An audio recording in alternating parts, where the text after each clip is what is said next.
Even with the sharing economy that there is around the world and how successful NetJets is, the fractional model hasn't yet been cracked. Because what we found in Saudi especially, if the customer could afford their own aircraft, they wanted their own aircraft. If not, they would charter. So that middle ground of sharing an asset with someone else, like what do I own, the wing, the engine, that concept, and how do I sell my share? That was the question mark. Today's guest is Rob DiCastri, CEO of Serenity Aviation, who built a 30-year aviation career leading Royal Jet's 10-aircraft BBJ fleet and now oversees regional aviation growth across private, commercial and UAV assets. How did a chartered accountant find his way from Vancouver Island all the way to Saudi Arabia? It's an interesting story. I think it's one of those meant-to-be type stories. I first went to Saudi Arabia 15 years ago, and that was a very different place. There was no satellite television. There was no real internet. We communicated by writing letters. Tell me about the aviation world that there was in Saudi Arabia and what were you brought in to do? The private jet industry was in its beginnings, so we were trying to bring something new into private aviation in the region. You've also been involved in considerable amount of aircraft financing. How has that evolved? The banks locally now are knowledgeable and they're hungry. There's not a need for the foreign banks to come in. We're coming into a new era now where we have UAV taxis, UAV commercial. How do you see our lives changing in the next decade?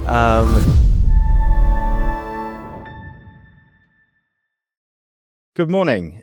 Joining me today is Rob DiCastri, an aviation veteran with over 30 years experience across 3 continents, nearly 2 decades of which have been here in the Middle East. As both a CFO and a CEO, Rob has worked extensively in business or private aviation, has played a key role in the establishment of a low-cost carrier in Saudi Arabia, has even worked in an offshore helicopter company in Nigeria. In his earlier executive role, Rob was the chief executive of one of the most prominent business aviation companies. This is Royal Jet, based in Abu Dhabi, with the largest fleet of BBJs, I think 10 aircraft. Currently, in his present role, he heads up the aviation division of Wasum, which looks after a number of aviation assets from Royal Jet all the way to commercial UAVs. Rob DiCastri, welcome. Thank you, Nick. Good morning, and yeah, happy to be here.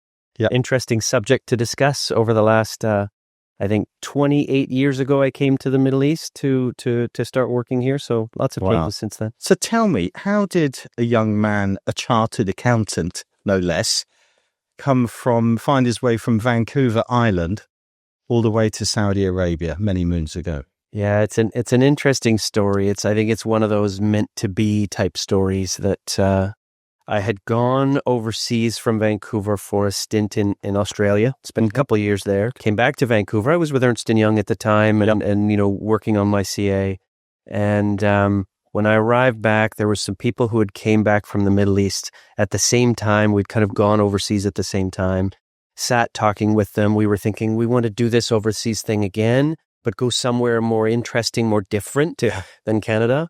And they said, oh, Saudi Arabia is fantastic. You should go. Oh, just happens to be that the partner from the Riyadh office is here in Vancouver interviewing. No, so it was like, okay, well, let's go meet him. Oh, I can set you up a meeting. Okay, went to meet the guy. And turns out he had been working in Perth, Australia, where I was for 2 years. So he knew all the people that I knew. Immediately clicked, offered me the job on the spot, said, come to Riyadh. You'll love it there. Come and join us. And were you married at the time? Married at the time, yep. And my wife and I had gone to Australia together and came back. And we kind of used the 2 words of why not. Mm-hmm. We said, well, basically, if we stay in Vancouver for the next 2 years, we know exactly what it's going to look like. Yeah. It's going to be 2 years of the same thing. But if we go to, first of all, Australia and then Saudi, it was like, who knows what it looks like. So we made the decision. We said, why not? Accepted the role, and away we went. So when did you first, it was in the late 90s? This was 97. 97, or as I said, 28 years ago. Yeah. Now, I mean, I first went to Saudi Arabia in 2008, 9, and, that's 15 years ago. And it's a very different place than it is now. So, I mean, what was yours and, your wife's first impression of I'll give you mine, and I'll give you a little bit of hers, because of course it was a very different place then for women. No women couldn't drive. You know, it was very restrictive. We didn't know this when we accepted the job. I had to go there first, and then she could come a couple months later once I got visas and that sort of thing organized. So my arrival and impression was like I say, very restrictive. The particularly the religious police, the Mutawa, were very strong at the time. Everything was very basic. There was no satellite television. There was no real internet. There was internet, but it was extremely restrictive. Every regular website was controlled or you blocked. You couldn't go to it. We communicated by writing letters because calling on the phone was too expensive at the time. So that was an introduction for me. And then for her, when she arrived, I had bought her an abaya. So she had that, but she didn't have a head coverage. She's blondish hair. So of course that stands out. Well, immediately we went straight to the shopping mall. And on the way up the escalator to go get her a headscarf, a Mutawa came, yelling at me and, tell her to cover. And I'm like, this is where we're going. Yeah. So it was a very different time. I mean, you go there now and ladies aren't covered. It's conservative still, of course, but it's a very different world. Yeah. And I think lifestyle there, and even when you look around you there now, it looks and feels a little bit like Dubai. You got the overland train. You've got the Vox cinemas advertised everywhere. A taxi comes with a lady driving to pick you up. Very different. Yeah, very different. Back then, very rudimentary, and quite an experience to be there for 10 years. I mean, what was your role? I mean, part of the series that we're doing the podcast for, I think I've told you, is to celebrate 40 years of the establishment of Emirates Airline, which in many ways has really sort of pioneered aviation, being making Middle East a hub that it is today. Yeah. Tell me about the aviation world that there was in Saudi Arabia, and what were you brought in to do? Yeah, some of the things I would talk about. I mean, originally I came in with Ernst & Young, just working for them as a consultant, looking at mergers and acquisitions and transaction support, that sort of thing. So I had lots of different types of clients. But when I decided to leave them and join what was NetJets Middle East at the time, so fractional ownership of private jets, trying to introduce that to Saudi Arabia and the GCC, things were very simple. I would talk a little bit about as an executive, I was joined as a CFO in a startup, traveling as an executive in and out of Saudi Arabia was definitely interesting. There were limited options. I remember soon after we were there, maybe 2 or 3 years after we arrived, the first flatbed seats in business class came on British Airways. And British Airways had quite a good connection in and out of Saudi. And so we would take them. We'd have a lot of meetings in London, sort of be taking the flatbed business class, which was just not there. Like North America, especially coming from Canada, that's not a thing unless you go overseas, right? If there was a little bit, but it was, a reclining seat a little bit, no flatbed. So that's what I remember as a big development. And then later on being there, traveling, flying to Dubai and then flying Emirates to the US in the first class cabin, with your own pod and all that kind of thing. Lionel Richie was in the seat underneath, and things like that you sort of experience as it grows. But Saudia was very basic back then. The private jet industry was very in its beginnings, nascent, whatever you want to call it there. So we were trying to bring something new into private aviation in the region, and it was very challenging. There was not a sophisticated customer base. There were people flying private jets, of course, but not sort of any innovative products or things like that. So I joined them to bring the fractional concept into Saudi Arabia, and then we developed from there. I mean, today, the Middle East carriers have the world's attention. They didn't then. I mean, can you sort of recollect what the opinion of the Middle East aviation world was from outside in? What was the views in North America? Was it initially? I mean, it wasn't really anything. Wasn't really on the radar internationally, and this is why British Airways was everything going in and out of Saudi. There's no one who would take Saudia at that point because it was just not. When do you think it changed? When do you think the other international carriers took notice? In the sort of the early to mid 2000, like 2005-ish, 3, 5, that kind of thing. I remember coming to the Dubai Air Show in 99 for the first time. Very basic. Even Dubai itself was, I think, the development on Sheikh Zayed Road ended at the Dusit Thani. So there was, it was in its early days as well. Dubai Air Show wasn't a big deal. It was kind of a little thing on the international stage, which I think that's a good representation of. There wasn't really any focus on the Middle East and these carriers in the Middle East, who are they and that. I didn't have that much experience with Emirates until started flying with them, as I said. But they weren't really on the map yet. I mean, Dubai was, to an extent, it was starting to become on the map, recognized as a name. Yeah. When we would be back in Canada, talking to people about where we live, and we'd say Abu Dhabi. Of course, they had no idea what that was. We would say near Dubai. There would be more recognition of that at the time. But in terms of the carriers, it was very early days. Even Etihad didn't start up, I think, until 2003. Yeah. And so once maybe Etihad came on the scene, and I don't remember when Qatar Airways was just before. I think it was the big aircraft orders, wasn't it, that came in around. So those put the region on the map. And of course there was that first response of, well, why do two cities in the same small country need big national airlines with big strategies and big goals? But of course, it's proven to be quite successful. But that was a big question mark. And even when I was in Saudi, RoyalJet was formed in about 2003, around the same time as Etihad. So that was another kind of development in my area of aviation, which was a big deal because RoyalJet became very quickly a leader in the region. How was the infrastructure in Saudi Arabia for aviation when you first turned up, 96? It was. I mean, I didn't really know anything about it until 99 when I joined the NetJets Middle East National Air Services Organization. We were a startup. We had like 10 or 12 people, no aircraft, nothing. We were just starting to bring things in. We were a franchise of the NetJets operation in the U.S. And it was interesting, sort of just trying to get licenses and things like the authorities, General Aviation or General Civil Aviation, GACA, they were not really well developed. They were really just there. All civil aviation authorities have their own way of doing things, and they need to be sort of looked after. I mean, somebody once said to me, "You've got to drink a lot of cups of tea." And so to do anything in Saudi, that was the time. I got so used to Lipton Yellow Label full of sugar that it's what I like now. I still enjoy it. But no, you do have to meet a lot of people.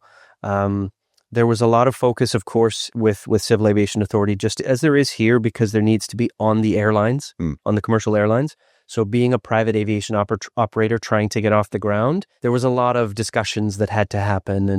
And Saudi was unique because compared to, say, the UAE, the experience I've had here, because they were very FAA based. They used the FAA model, separation between Part 135 work, Part 121, the airlines and the private operators and that kind of thing. The UAE doesn't have that because it's more based on EASA with really just everyone being treated the same. So that was something that we had an interesting time with in Saudi was having that separate treatment, that separate regulation that they really didn't spend a lot of time on because they focused on the 121 and the airlines in Saudi, and that was the main thing. They wanted to make sure their airline was safe, of course, and that was the focus. So working with GACA on having audits of our operation, of a small private jet operator, tough to get noticed, tough to get their attention because the attention's on the airline. And how about the owners? Was it difficult to convince them about the ownership models? Yeah, it really, even to today, even with the sharing economy that there is around the world and how successful NetJets is the largest operator of private jets by double. At least 700 aircraft plus worldwide. Very successful, of course, in the U.S. The fractional model is well accepted. There's FlexJet. There's others who have the fractional model. And just for sort of the listeners, explain the fractional model, about how it works. So it's basically it's kind of a timeshare that people would know, sort of a timeshare in real estate in an aircraft. So you buy like a share in an aircraft to get a certain number of hours per year. It's ownership without full ownership, but you get all the benefits of ownership. That's the sales pitch, of course. But you have to share ownership of an asset with other owners. And in this region, hasn't yet been cracked. Yeah. Because what we found in Saudi, especially at the very beginning, was if the customer could afford their own aircraft, they wanted their own aircraft. If not, if they didn't fly enough or they couldn't justify having their own aircraft, they would charter. Yeah. So that middle ground of sharing an asset with someone else, like what do I own? The wing, the engine, that concept, and how do I sell my share if I want to? If you have a whole aircraft, selling a whole aircraft, easy enough. But if you have a share, that was the question mark. We had a very difficult time with that, so we developed charter solutions. We did aircraft management solutions. Someone would buy an aircraft, we'd take it on management. We started up a Al Khayala. Do you remember Al Khayala? It was an all first class 44-seat Airbus 319 going from Jeddah and between Jeddah and Riyadh. Right. Daily, multiple timings. There's been many of these different guises, like Silver Air, Debonair, I think. And which is the one that goes to the Maldives now? Yeah, Beyond. That's right. Yeah. Well, and there's another one that was in Saudi until maybe 5 years ago, Beirut, I think it was called. Done by Saudia, I think. And I think they used, or maybe it was Private Air. It was Private Air aircraft. And maybe it was Saudia Private Aviation that was doing it. But very interesting. So basically introducing other business models to try and capture the Saudi market because the fractional wasn't working. Yeah. And even NetJets pulled out in 2009, a couple of years after I left there, because it wasn't working. And now there are other providers trying to come in and sell the product. And with the sharing economy, that helps. But still, the sharing of an asset like that is not that easy. Because here, actually, private aircraft owners generally don't charter their aircraft either. They don't let them be chartered out because they like to have them for themselves. They can afford to have them themselves. Whereas in Europe, in the US, aircraft owners charter out probably more than 50% of the time because they want the cost reduction. They want some revenue to offset their costs and that kind of thing. It's more of a commercial, feasible sort of a structure for them. Whereas here, it's still very much either I'll charter or I'll own. You're from a finance background, and fair to say sort of half of your roles have been a finance lead, a CFO. Yeah. And you've also been involved in considerable amount of aircraft acquisition or aircraft financing, especially with business aviation. How has that evolved? In the last 2 or 3 decades. Some serious challenges in Saudi, especially in the financing side. So I was responsible for all the financing, and we placed some fairly large orders for the region in Saudi. So we had a lot of aircraft we had to finance. So we bought from the likes of Gulfstream and Raytheon and Dassault. Those were the 3 key manufacturers we worked with. And of course, we had to finance those aircraft. And what we found was the local banks, the local lenders were very comfortable with local credit and with sovereign risk and all of that kind of thing in terms of Saudi, but they didn't know the assets at all. And I think that was the same with commercial airliners as well. There's very little asset knowledge. And then the international lenders who knew the assets really well and were very comfortable with them, they'd financed them for many years. They didn't know the region. So they weren't comfortable with that sovereign risk. Well, what if the prince takes the aircraft and holds them there and you're signatory to the Cape Town Convention, but we can't take the aircraft out? And there was lots of angst with them. So what we found we had to do after a while was create syndicates. So syndicate the international banks with the local banks. Okay. Local banks would be the facility agent for collection. The international banks would be the security agent for the asset. Say, what's the asset worth? What's its residual value? That kind of thing. And that worked nicely once we figured it out. Yeah. And then the big challenge we had was when 9/11 happened. Of course. Unfortunate events of that. That made it very difficult to finance aircraft into Saudi Arabia. I'm sure you can imagine. Yeah. So we even had a credit approved deal for Gulfstreams and Raytheons out of the U.S. With a major lender when that happened, and they said, "Sue us if you like. We know we promised you we would do this, but we can't." And so obviously we understood. We had to start over. And kind of ironically, I guess, we went to the U.S. Export-Import Bank, who provides guarantees if you can convince them of your business plan and that, because they support, U.S. manufacturers, the same as the export credit agencies do around the world. And we got them to guarantee our financing, so then banks would lend on it. And now I think the banks and the lenders are very proactive to come. They are, absolutely. And that's the difference from today. Looking at financing aircraft in the UAE, private aircraft in the UAE, I was coming back into it here. And even recently, the Royal Jet has purchased a number of Airbus corporate jets and looking for financing, looking to see what's available. And we thought, we'll have to go to the export credit agencies to get their guarantees, and that would get us even better financing. It turned out that the banks locally now are knowledgeable and they're hungry and they don't need the export credit. It doesn't actually help the deal. So the attractiveness of the pricing here, the comfort with the asset and its residual value has changed completely. Yeah. So I'm not sure. I haven't worked with Saudi banks for a long time, but I would assume they would be in the same place where they're lending to Saudia, they're lending to Riyadh Air now. They understand that these are quality assets, easily resellable, great residual values. So I think it's changed a lot. There's not a need for the foreign banks to come in. Now, there's still syndications happening just because of the size of the deals, I think. So there's, 100 aircraft purchase. Maybe the local bank isn't going to do it all by itself. Yeah. So it'll bring other local banks in and maybe some international lenders as well. Of course. So you see that more. You've played a leadership role, like we've mentioned, as a CFO and a CEO, and you've done this in North America, in Nigeria and the Middle East. I mean, what sort of advice or pointers would you give those coming to the region about the leadership style that you must adopt? I mean, you're obviously doing something right from the longevity that you've been here for. I think I would touch on, back in the day, back in the 90s, even well into the 2000s, doing business here was a lot of just relationships. It wasn't really like doing business, say, in Canada or in North America or in Europe. You could kind of get away with working on relationships and, this person is connected to that person, so they'll do the deal for you. You don't have to convince them. You don't have to have, a great business case to get it across the line, that kind of thing. It's so different now.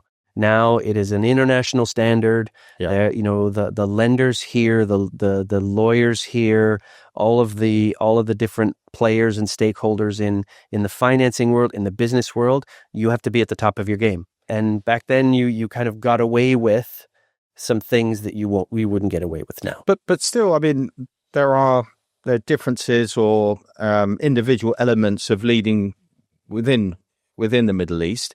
You work with a lot of people come to Dubai, and they might work with an international company, and they don't work with local Emiratis or Saudis or Qataris. Yeah. You, on the other hand, have been with some very senior stakeholders. Yeah. What sort of lessons have you learned? And again, there's obviously do's and don'ts, but again, what sort of advice would you give to those that might be following your steps? Yeah, I don't know if there's any sort of differences in the way you need to lead. I mean, you obviously have to manage up no matter where you are in the world. Yeah. You have to communicate well. You have to keep people updated, and the authorities matrix and everything is more important now than maybe it ever was. You have to keep your shareholders and your board members very well informed. There's a lot more analysis now than there ever was to make sure that businesses are feasible and things. So you have to know your stuff. I think that expats would come into the region back in the day and they could sort of sell their knowledge like, I've done this and I've done that. Trust me. Yeah. As now you have to prove yourself a lot more now. You have to show that you know what you're doing on a global scale. And the leadership, I would say, has changed as well. I think back when I came into the region, it was kind of a old school. I mean, it was 27, 28 years ago, right? So it was still old school at that time, but kind of old school, hard management, tough leadership, and I think reward or motivation by fear to some extent changed a lot over that 27 years. Very much more reward focused and motivation of your team and getting the most out of them. Yeah, it's even just coming in, because I had a period of time when I was out of the Middle East. And when coming back, you left 2000? So I left in 7. Yeah. Once FlyNAS or NAS Air at the time in Saudi was launched, that was a big goal. So we stepped out, went back to Canada for a while, and then came back in 2016 and saw the changes in the market and the this is what I'm management feel. And so you came. I think you had 2 roles, one in Canada and one in Nigeria, and you came back.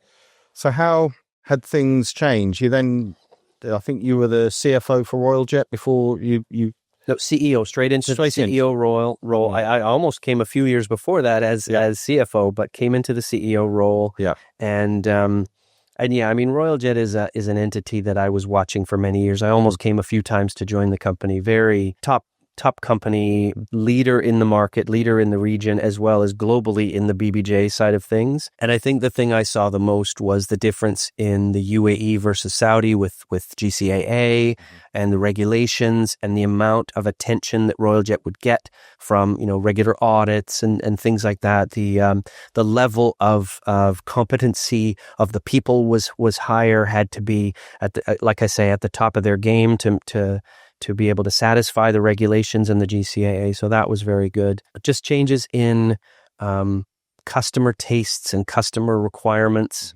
Back in the day in Saudi, there wasn't any sort of, actually, there was very much a how new is the aircraft? I won't fly on an aircraft more than 5 years old type feeling, whereas there was a bigger market when we came here, more different customers across the different sort of customer pyramid, and it was more about what's the experience, how safe is it, how nice is the interior, different tastes, different demands. I mean, are there any unique characteristics to tastes for the Middle East owner, compared? I mean, I know there's obviously that can be quite demanding, as most private jet owners are. Demanding, not really demanding in terms of, being upset at the service or things like that, but demanding in terms of the aircraft type for sure. Yeah.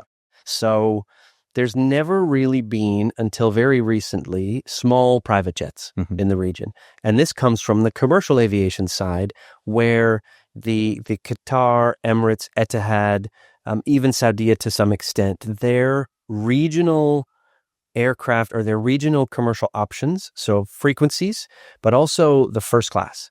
They've all had like regional first class. You don't find that in Europe or the US, where you have a flatbed or a pod or whatever flying a 2-hour flight. So the options that customers have of flying one of those many frequencies, say from Dubai to Riyadh or something like that, in a first class cabin, means they don't want to get into a small private jet.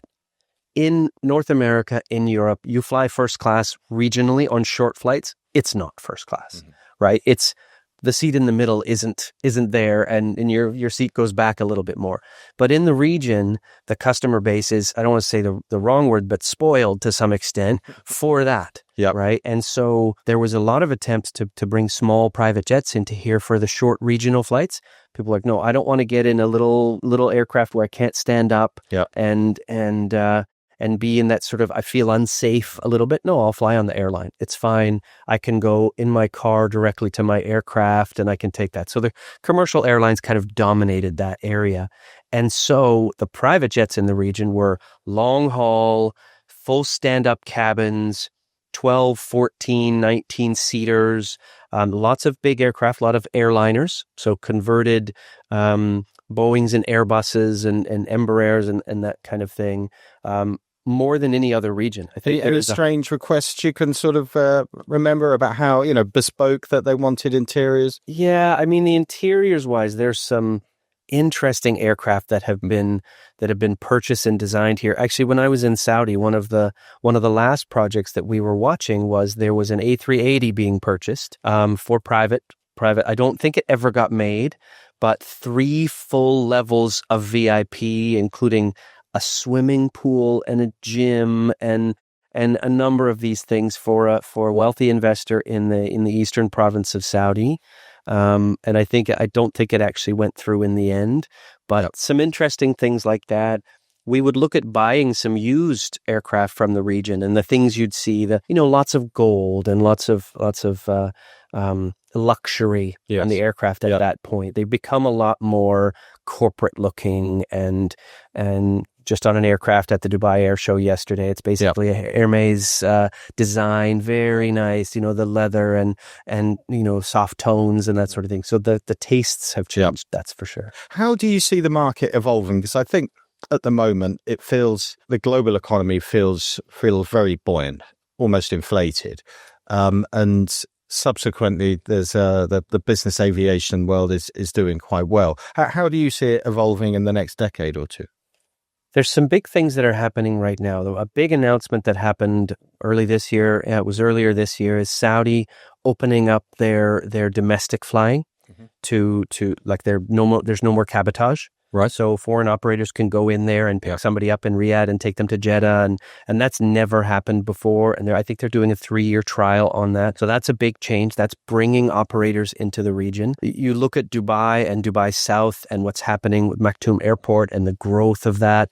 Just the activity on private jets at Dubai South has doubled, more than doubled. There's just more activity happening. COVID was a big flex point. Of course, right? So everything shut down initially.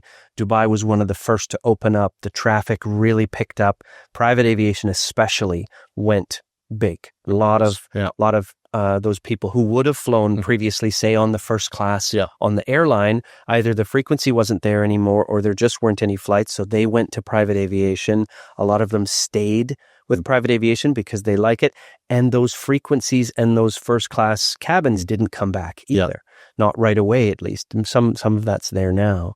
But I think that trend sort of happened coming out of COVID. So now it's okay, what's the next era?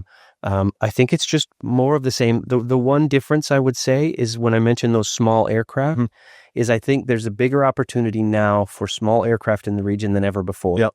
Partly because all that airline capacity didn't come back, but also partly because of the projects in the region, the NEOM projects and the Red Sea, that sort of thing. There's some high-end projects where it only makes sense really for a small private jet to go there, as opposed to an airliner with a big economy class section where really it's the business or first class passengers that are the destination passengers.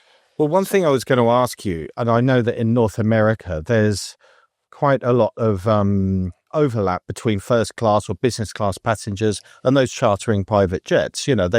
There's quite a lot of available information, and I even know that in Saudi that's quite common. That a group of people coming to a group of friends coming from Jeddah, they will look at what they can charter a jet for. Yeah. Do you see there potentially being more convergence and some overlapping from people at the high end to charter smaller aircraft, more affordable? I think for those destinations, for those short destinations where it's a VIP destination, for the typical sort of Riyadh Jeddahs or Jeddah to Dubai's and those kind of things, I think a little bit of that's coming because the capacity isn't there and maybe the first class experience isn't there anymore. There's a little bit of that for sure. But North America and Europe are very different in that there's a lot of alternate airports. So there's these small airports, local regional airports, where they don't have a commercial aviation service to them. And so in the US, you can, for a few $1,000s, take, 4 or 6 people and go directly from a small airport to a small airport. Instead of driving to a bigger city and doing the airline from there, going through the terminal and all of that kind of thing, that's another option there. Doesn't really exist in the Middle East, where if you're coming to Abu Dhabi, yes, you can go to Bateen Executive Airport, but that's not very far away from international. So are you going to pay that, 5 to 10 times the amount as the commercial airliner for the private jet? It's still got some challenges there, but there's definitely an opportunity in Saudi, because Saudi is such a large geographical country. There's a lot of internal customers, I think, that will go to the NEOMs and that kind of thing, and even then come to Dubai and fly that way, that the small aircraft have a chance. Okay. Where they'll choose that over the airline, to not go through the terminals, to not worry about traveling with the mass public and that kind of thing. So I think it has a chance now. And then the larger aircraft side, I think that will just grow. Yeah. Because there is just so much demand. And Saudi is coming back very strong right now. They used to be, like when I was here in the 90s and the early 2000s, Saudi private aviation market was twice the size as the UAE. For various reasons, it died down a lot, 2017 and so on. But these days, it's coming back strong. There should be a big domestic demand as well as an international demand, because for a while there, the UAE was much bigger. The growth had happened here, where Saudi was very quiet. Yeah. And everyone was waiting for what's coming next. And yeah, private aviation is an interesting world there. I mean, Saudi's obviously coming on as well with Riyadh Air and very much so, yeah, and what they're doing in Neom as well. So yeah, they're coming back even stronger, I guess. You were at the air show yesterday, I believe, yes. Riyadh Air there in a big way. Yep, for sure. Everybody. I mean, Dubai Air Show is unique because it's military, it's airports, it's commercial aviation, and it's a little bit of private aviation as well. But it's massive. It's so busy. Takes a long time to get in and get out of there. Big flying show with all the different types of aircraft going on. Thousands of people there, for sure. What was your impressions yesterday? Anything in particular that took your eye? No, just a lot of aircraft on the static display, so a lot of different things you can see. It's really fun to see school groups there touring around and probably getting excited about aviation, which is good. You need the grassroots movement to people to get excited when they're young. I just see, like, over the past 2, 3, 4 years, of course, the growth. The coming back of the aviation industry is very evident at Dubai Air Show. Yeah. And the contrast from that first one I went to in 1999, which was very small and very, very kind of cozy, to this massive exhibition of hundreds of exhibitors in there. And I'm sure there's 100 aircraft out on the static. It's a sign of where we are now, like you say, where the economy is strong. A lot of people are flying. There's additional, options available, like FlyNAS, which we formed when I was back in Saudi. Very popular, very successful now. After Air Arabia pioneered, right, in terms of the low cost in the region, then you had others coming in, which you do. Wizz Air was there and all that. So it's a big market here. Considering the size of the countries in terms of population, it's quite small, but it plays a big part in international aviation. Yeah, I mean, at Emirates was the pioneer here. They're still the leader, of course, but it's definitely on the map. The amount of transit passengers who come through here. You come in on an Etihad flight going into Abu Dhabi, and you go to immigration, and where did everybody go from my airplane? Well, they all went to transit, or a large percentage, I guess. I mean, it's interesting. I've had a couple of other airline CEOs on these podcasts, and one of my observations is, because there's huge amounts of aircraft orders. Yes, they're replacing older fleets, and I know that Emirates have just spent considerable sums to refurbish older fleets. Because there's delays, obviously, in these orders. But with the Gulf Airlines have been particularly successful at taking a large amount of that east-west traffic, that Asian traffic going into Europe or the North America and vice versa. With India investing as it is, and with traditional low-cost carriers like FlyNAS, like FlyDubai, with wider bodied aircraft. Longer haul. Longer haul. I mean, do you see that there is a danger of overcrowding the skies? I mean, is certainly if India get it right with Air India and their new fleet, as well as Indigo, is there a danger that some of this traffic is going to dry up? I think the Middle East carriers are going to have to battle for it for sure. Right. I mean, Riyadh Air coming online as well. They're going to be a competitor for that transit traffic. I mean, I think a large portion of the transit traffic goes to India. That's where a big demand goes. Yeah. And so if their aircraft are able to, I fly from Canada to Abu Dhabi regularly, Vancouver through Toronto, and the Toronto to Abu Dhabi flights, I think a lot of those people are coming transit to India. If you can go direct to India on a new aircraft there, and the service is good, and the price is competitive, that's going to be tough for the airlines here to hang on to. for sure. And even, I mean, Turkish is, I think, a big competitor as well on stopovers going through there. So it's going to be more and more competitive, but I think also there's more and more people flying. So with more and more demand, there needs to be more and more supply. So maybe it'll balance out, and let's hope the price is correct a little bit. Yeah, I think that's something right now that is challenging. Flying my daughters over from Canada for Christmas is going to be very expensive, and but obviously very worth it, but different than pre-COVID. Okay, pre-COVID the prices were much lower. So with more supply coming online, hopefully, that'll drive the cost down a bit. There's just one other subject I wanted to cover before we wrap up. Is one of the assets that comes under Wasum or used to be Serenity Aviation is LOD. So, and this was also asking you about the Dubai Air Show. If you saw a lot of these UAVs, I mean, we're coming into a new era now, where we have UAV taxis, UAV commercial. Do you see that the authorities they seem to be very much encouraging them? How do you see our lives changing in the next decade for that? The UAE is an innovator for sure. Both Abu Dhabi and Dubai want to be on the leading edge of every industry, right, on innovation and that sort of thing. So aviation is no exception, with the Jobies and the Archers and those guys coming in, and the auto flights and e-hangs from China and that there's a lot of support for that. The demand will be a question mark. To say, okay, once they get flying, once they get certified, whether it be GCAA, FAA, EASA. It'll be interesting to see how many people fly on that.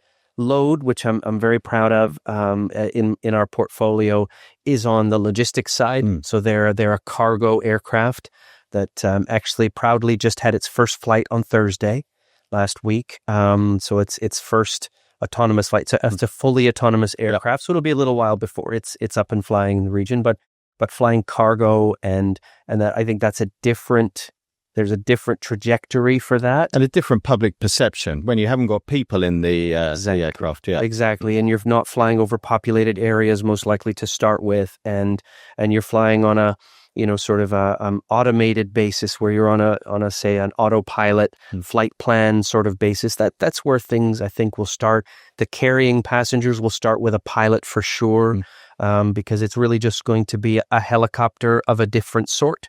Maybe more propellers and quieter and a smoother ride. And so it has that benefit. There aren't many helicopters flying around these days other than tours, like sightseeing tours. So some of that I'm sure will happen. It's almost as a vacuum before the UAVs come in, because we know that they're cheaper to operate. They should be, and there's redundancies that they include, that they are marketed to be much safer than a helicopter. Things like, okay, two of the propellers could go down, or two of the engines, you could still fly and land and safely and that sort of thing. So there's some interesting things coming. It's one of the things that's interested me most about being in an investment role is we get to meet all of the different players looking for funding, and get to understand their business models and how exciting they're like LOD itself is a clean sheet aircraft. It's the first ever clean sheet aircraft to be designed and developed and will be built in the UAE. That's very exciting. Right? How often in your life in aviation do you ever get to see a clean sheet aircraft? Because there hasn't been that many in history. Right. And how long did it take them from design to 18 months? That's incredible. So it's pretty amazing. There's lots of others out there that they'll be competing with, which is exciting as well, because, you want to find the best one. It's like the electric cars, initially the competition and Tesla came out the winner. Somebody's going to come out as the top, but there's lots who will follow, assuming that the market picks it up. If it becomes that popular and it is feasible and it is profitable, followers will come for it. Well, I think we all agree that the UAE is one of the great adopters of and will champion anything new and shiny. Early adopter. It is, not just an early adopter. It's like the one of the first. So that's exciting to be in this market, seeing the future of aviation here already. Great. That's exciting for sure. Rob DiCastri, thank you so much. It's been a pleasure. Thanks, Nick. Cheers. Appreciate your time.